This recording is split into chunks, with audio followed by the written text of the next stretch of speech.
Leonardo da Vinci cambió el mundo del arte totalmente y para siempre. Su fascinación por la ciencia y en concreto por el cuerpo humano le permitió crear cuadros de gran realismo que parecían tener vida propia. Leonardo debe su nombre a este pueblo rural cercano a Florencia, Vinci. Nació en 1452. Su padre era un notario muy respetado llamado Ser Piero y su madre una campesina del lugar llamada Caterina. Ella y Ser Piero no se casaron, probablemente por la humilde condición de su madre, y a Leonardo lo crió su padre. Debido a su condición de hijo ilegítimo, no podía seguir el oficio de su padre. Si Leonardo hubiera sido hijo de padres casados, es posible que sus manos nunca hubiesen tocado un pincel.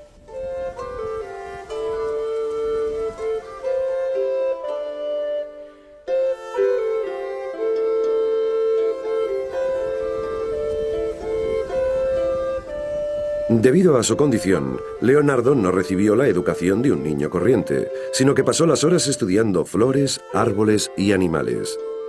Durante toda su vida, diría que la naturaleza fue el mejor maestro.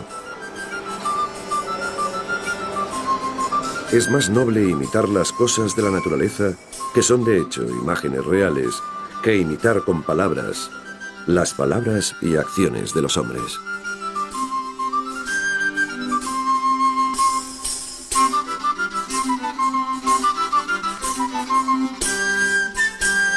El paisaje elegante y cubierto de brumas que enmarcaba su hogar en la Toscana lo acompañó toda su vida y aparece en muchas de sus grandes obras. Leonardo adoraba la naturaleza por su belleza simple y sus diseños elegantes. Soñaba con aprender sus secretos y su mayor sueño era llegar algún día a volar como un pájaro. Pero también temía a la naturaleza por haber visto su poder de destrucción y tenía frecuentes pesadillas.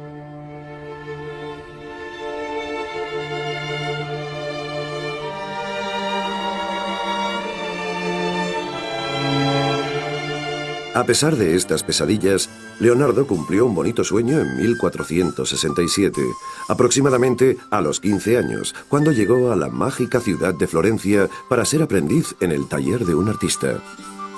Es comprensible la ilusión del chico ante este trabajo con Andrea de Verrocchio, uno de los artistas más importantes de Florencia.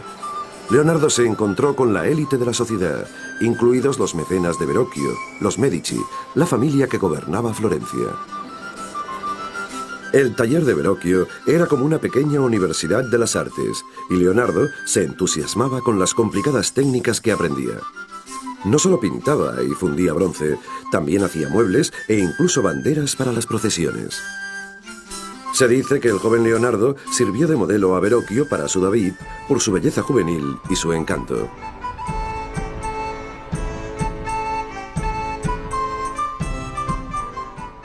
Leonardo soñaba con enfrentarse a grandes retos arquitectónicos, pero también comenzaba a labrarse un nombre como pintor.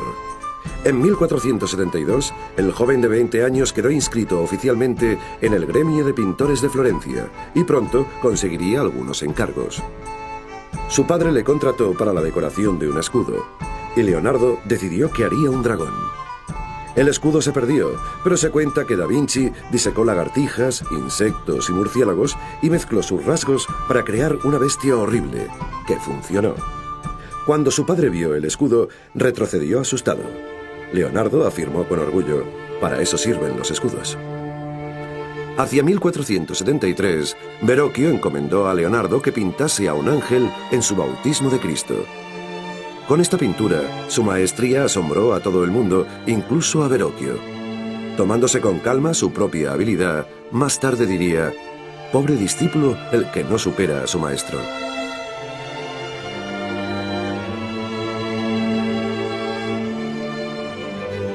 En la Florencia de 1470 abundaban los pensadores brillantes, astrónomos, geógrafos, filósofos y músicos.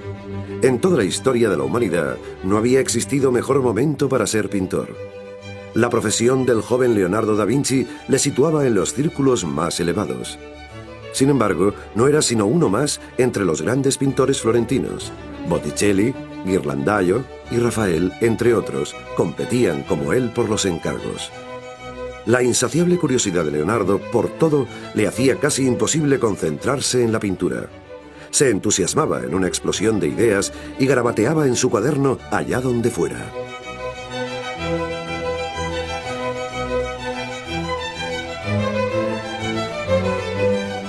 Sus notas van desde simples esbozos a apuntes sobre temas como la luz y las sombras. En sus 20 volúmenes, cada uno de centenares de páginas de estas notas, Leonardo nos dejó poquísimas pistas sobre su vida privada. Lo que sí contienen es una información privilegiada sobre cómo funcionaba su mente. Uno de los grandes misterios de Da Vinci es su escritura. Casi todos sus apuntes fueron redactados al revés, de derecha a izquierda, de tal modo que es necesario un espejo para leerlos. Hay quien piensa que tenía algo que esconder. Además de tomar notas, Leonardo seguía a la gente por tabernas, burdeles e incluso hasta el patíbulo, y dibujaba sus caras para una serie de caricaturas conocidas como grotescas. En Leonardo se ve claramente que el conocimiento viene a través del contraste. Para conocer la belleza hay que conocer la fealdad y viceversa. Seguramente sus caricaturas se proponían afrontar la diversidad de un mundo biológico. Como ejemplo, una hoja de sus apuntes en la que compara la cabeza de un caballo con la de un hombre y con la de un león.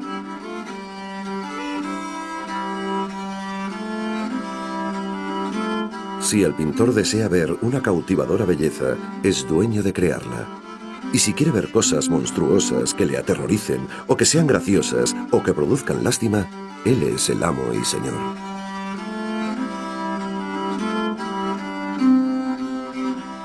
En sus notas, Leonardo destaca el cuerpo masculino como su ideal de belleza, al que pasó horas y horas dibujando. Los mismos dibujos revelan muy poco conocimiento de la anatomía femenina. En sus cuadernos, las anotaciones sobre relaciones con mujeres son muy escasas, y esto ha hecho que los expertos discutan acerca de una posible homosexualidad.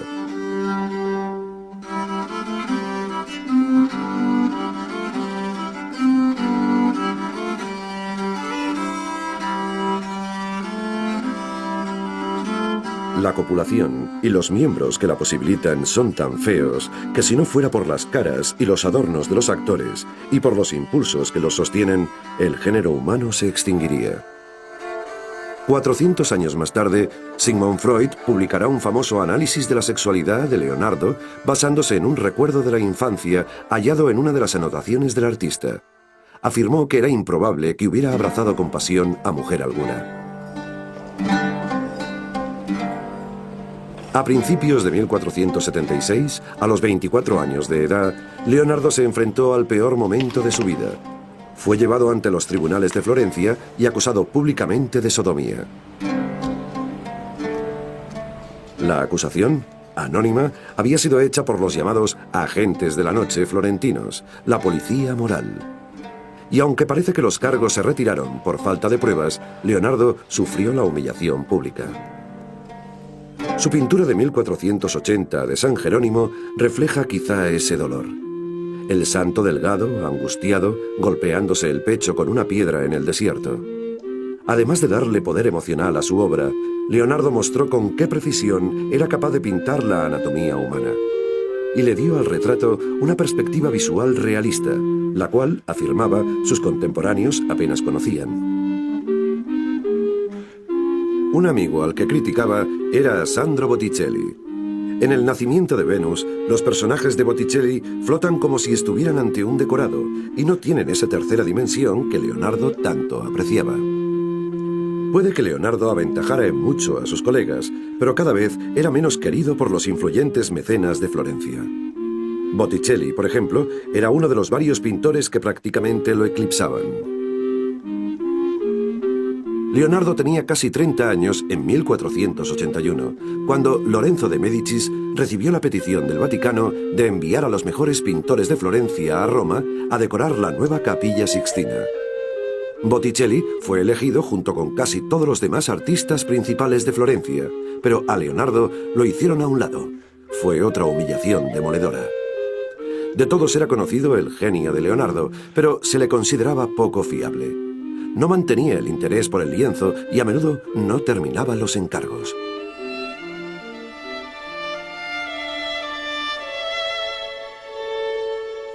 En marzo de 1481, una pequeña iglesia de las afueras de Florencia le encargó pintar un retablo que representase la adoración de los Reyes Magos.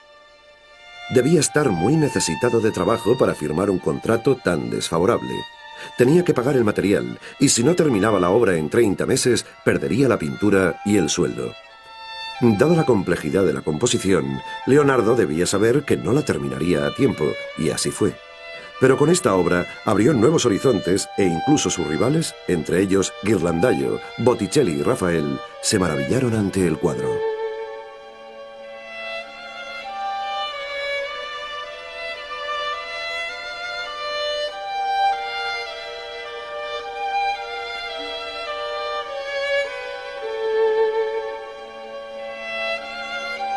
A un lado del cuadro pintó a un joven que no mira al niño Jesús.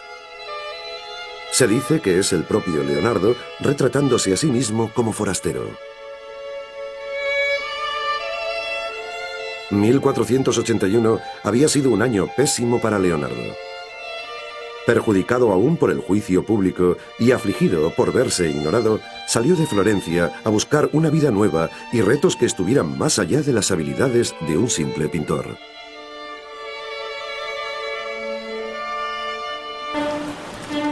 En 1482, con la esperanza de dejar atrás esos tristes años, Leonardo llegó a Milán. Pensaba que aquí tendría las oportunidades que le fueron negadas en Florencia. Pero para triunfar en esta ciudad, tenía que presentarse ante el poderoso duque Ludovico Sforza, conocido como el Moro. Le escribió una atrevida carta ofreciendo sus servicios, pero no como pintor, sino como ingeniero.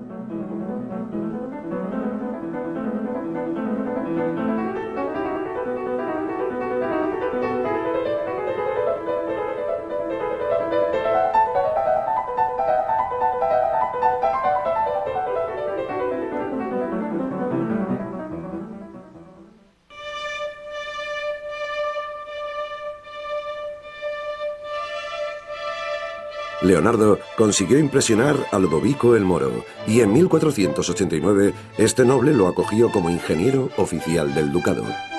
Ahora Leonardo estaba como pez en el agua.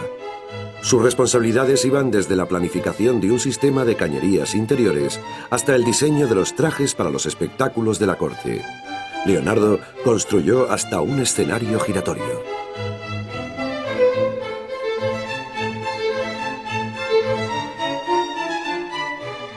Aunque el castillo del duque ya era una fortaleza formidable, Leonardo llenaba página tras página de sus cuadernos con planos para reforzar las murallas. De hecho, las constantes amenazas de guerra suponían problemas que desafiaban su imaginación. Entre otras cosas, diseñó un puente que podía hundirse antes de que se acercara el enemigo, una primitiva pistola e incluso un lanzallamas. El agua también fascinaba a Leonardo y comenzó a pensar en artilugios para mejorar la navegación. Dibujó un aparato para flotar, esquís acuáticos y una máscara submarina. Pero aunque estaba fascinado con el diseño de armas para la guerra, también le preocupaba que pudieran usarse incorrectamente. No quiero divulgarlo ni publicarlo, porque la naturaleza maligna del hombre podría utilizarlo para matar en el fondo marino. Leonardo fue un vegetariano convencido y escribió que no deberíamos dejar que nuestro cuerpo se convirtiera en la tumba de otros animales, en una posada para la muerte. Tenía fama de ser tan compasivo que cuando veía pájaros a la venta en los mercados, los pagaba, se los colocaba en la mano y los dejaba volar para devolverles la libertad perdida.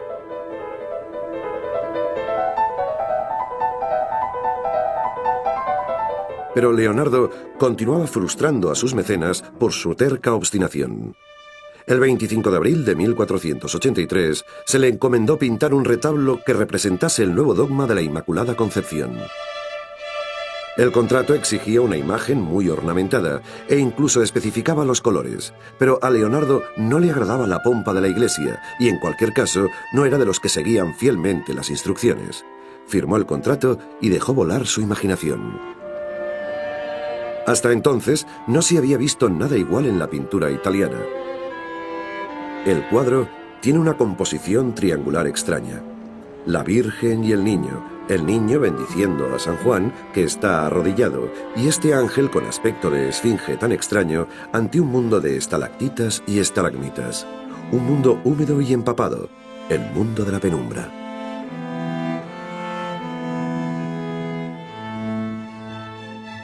La pintura no era la principal disciplina para Leonardo. Estaba subyugado por el encargo que había soñado desde que llegó a Milán. Una enorme estatua para la dinastía Sforza que lo recordase. Leonardo disfrutaba tanto del reto tecnológico como del artístico. Le fascinaban los caballos y los dibujaba por todas partes. Al principio quería hacer uno encabritado, pero finalmente se decidió por uno andante, que desde el punto de vista de la estética es lo que mejor podía conseguir.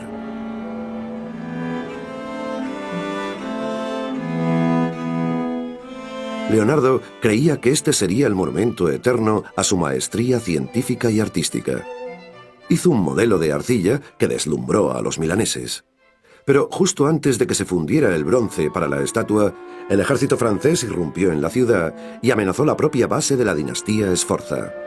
Las tropas de Sforza no podían equipararse con la superioridad armamentística de los franceses.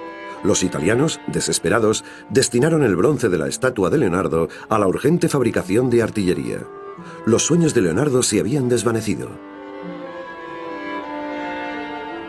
El mandato de 300 años de la dinastía Sforza llegaba a su fin. Desanimado y amargado, Leonardo pensó en dejar Milán. A los 42 años de edad habían terminado los mejores días de su vida. Tendría que encontrar otro mecenas. Escribió: «Cuando llegue la suerte, cógela bien del flequillo, porque puedo decirte que por detrás es calva». En 1495, un año después, le encargaron la decoración del comedor de Santa María della Grazie, en Milán. El tema sería la última cena de Cristo y sus discípulos. Para la decoración de esta modesta pared, Leonardo creó la composición más genial de la historia del arte. Trabajó despacio, apasionado por la pintura, hasta que llegó un momento en que el prior empezó a importunarle. Leonardo argumentó su retraso porque no encontraba modelo para Judas, y pidió al fraile que si quería posar para el traidor de Jesús. Con esa sugerencia acalló las quejas del prior, que le dejó terminar. El resultado fue algo más que meramente revolucionario. Ningún cuadro sería tan inmortal como este, La Última Cena, de Leonardo da Vinci.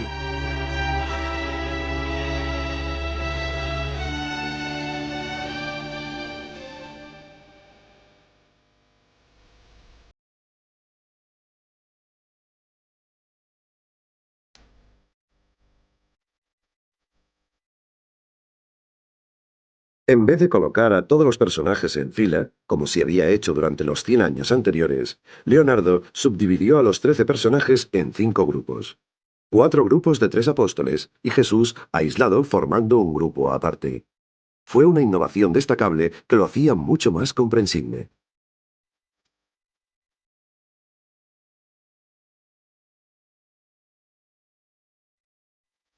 Leonardo quería pintar con calma y rehusó la técnica habitual del fresco, así que experimentaba. Mezclaba óleos y témpera directamente sobre la pared. El experimento no salió bien. Poco tiempo después que terminase el cuadro, la pintura empezó a desconcharse. Con la llegada del siglo XVI, hubo una gran demanda entre las damas italianas de los servicios de Da Vinci como retratista. Pero a él no le interesaban mucho estos encargos. Cuando una de estas damas envió un mensajero a que averiguase por qué no terminaba su retrato, el mensajero la informó de que, al parecer, Leonardo se había aburrido del pincel. Solamente un cuadro, otro encargo religioso, captó el interés de Leonardo. En 1501 empezó un esbozo de la Virgen sentada en el regazo de su madre, Santa Ana, dirigiéndose hacia el Niño Jesús. Con este cuadro, Leonardo ganó la admiración incondicional del mundo del arte florentino que tanto le había ignorado en su juventud. Pero, de nuevo, aunque trabajó en él entre 8 y 9 años, dejó el trabajo inacabado. Volvía a tener la cabeza en otra parte. Lo que cada vez acaparaba más el interés de Leonardo era el vuelo de los pájaros. Se pasaba horas observándolos. El pájaro es un instrumento que funciona de acuerdo con leyes matemáticas, y el hombre tiene el poder de reproducir tal instrumento con todos sus movimientos.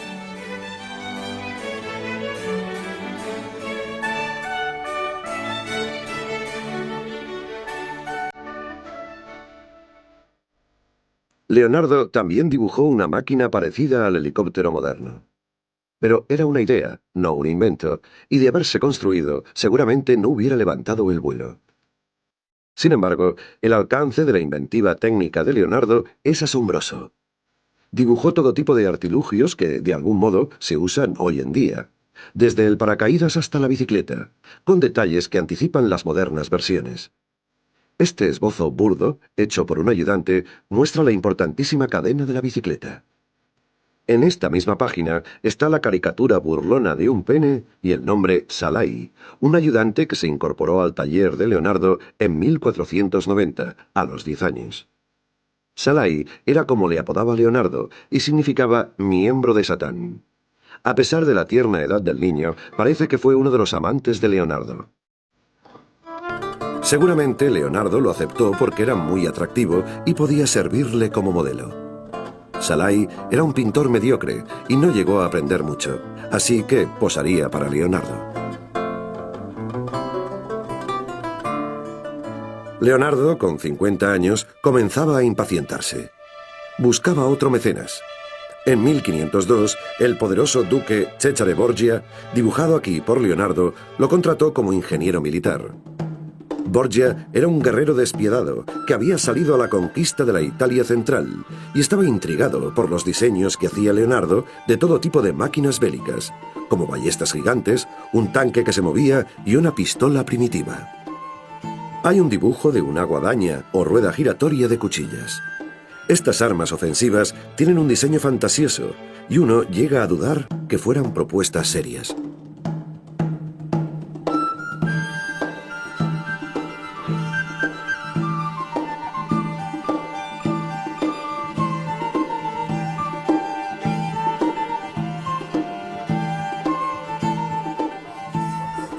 En 1503, Leonardo volvió a su hogar, Florencia. Había ganado tan buena fama durante sus años en Milán que Florencia la recibió con los brazos abiertos. Pero, aun siendo famoso, había un artista más joven que él y con más protagonismo, Miguel Ángel.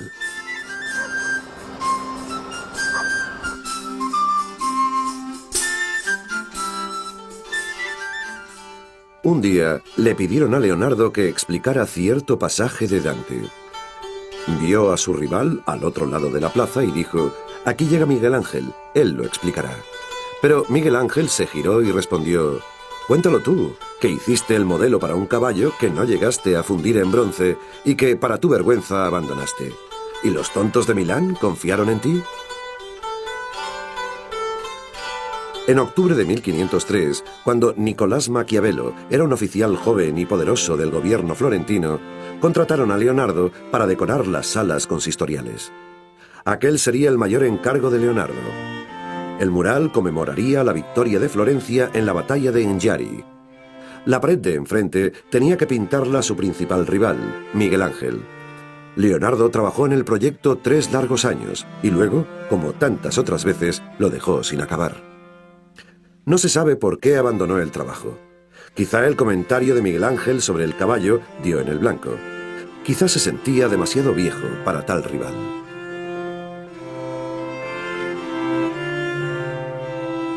En 1506, y puede que por reconocer que Florencia se rendía a Miguel Ángel, Leonardo partió por segunda vez. Pero antes recibió el encargo de un rico mercader florentino que deseaba un retrato de su joven esposa, Mona Lisa.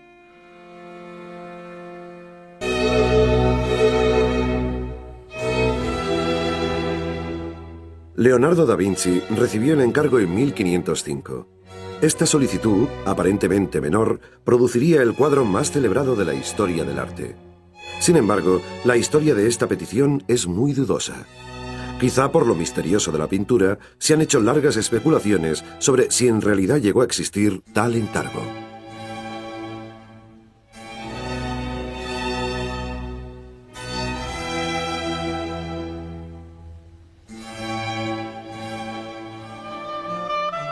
En 1506, Leonardo conoció a Francesco Melzi, un joven atractivo a quien acogió enseguida.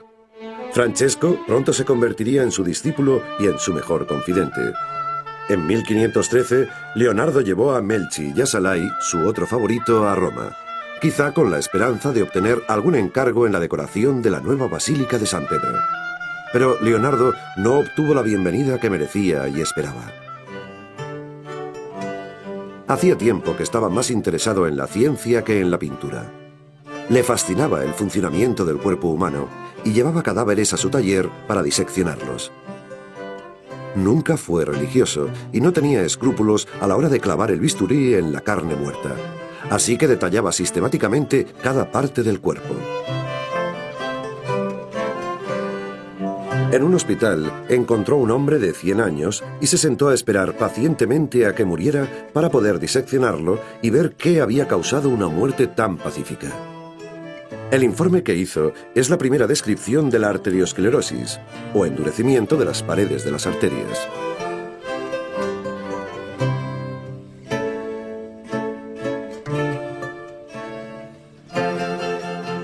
El interés de Leonardo era puramente científico, pero a algunos les parecía macabro y por otra parte era difícil conseguir los cadáveres. Cuando la iglesia supo de sus disecciones, pensaron que había llegado demasiado lejos y por segunda vez en su vida, Leonardo sufrió una vergonzosa acusación pública. Esta vez, la acusación fue de necrofilia o adoración de los muertos. En 1514, el Vaticano terminó con sus estudios. Leonardo se volvió taciturno y comenzó una serie de retratos gráficos y literarios sobre su visión del fin del mundo. Creía que el Armagedón llegaría acompañado de tormentas e inundaciones. Quizá eran las pesadillas que le habían perseguido desde niño.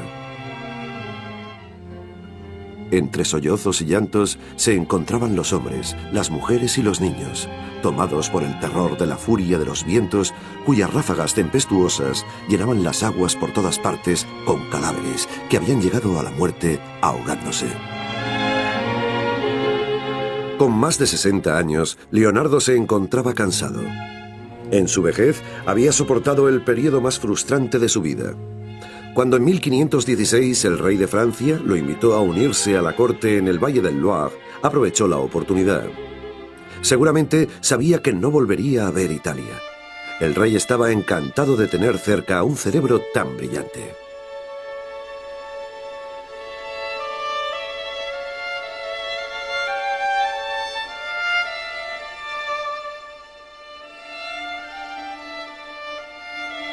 Tras su llegada a Francia, sobre 1518, se dice que Leonardo sufrió un derrame cerebral.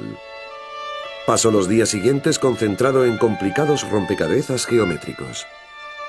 En abril de 1519, pocos días después de cumplir los 67, llamó a un notario para hacer testamento. Repartió sus bienes entre sus ayudantes, dejándole la mayoría al que le merecía mayor confianza, Melzi. Y aunque nunca había sido muy religioso, de repente pidió que se le instruyera en el catolicismo. Tras derramar un mar de lágrimas, confesó sus pecados. La leyenda cuenta que el rey Francisco I fue algo más que un admirador suyo, y que Leonardo murió en sus brazos. Esta historia se ha discutido mucho, pero sí está claro que Leonardo murió en el cálido refugio de los franceses. Como un día bien empleado procura un dulce sueño, así una vida bien utilizada conduce a una dulce muerte.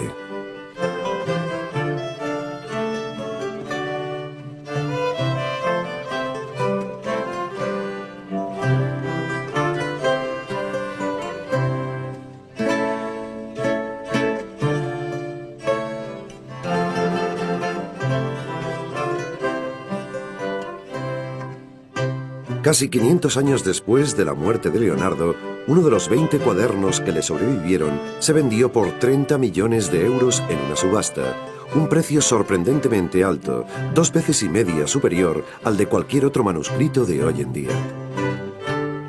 ¿Qué es lo que nos fascina de Leonardo? Desde su escritura al revés hasta sus disecciones a la luz de las velas, pasando por sus cuadros cautivadores, parece ser una especie de mago negro del Renacimiento. Sin embargo, cuanto más sabemos de él, vemos que no fue más que un hombre con talento que vivió una época extraordinaria.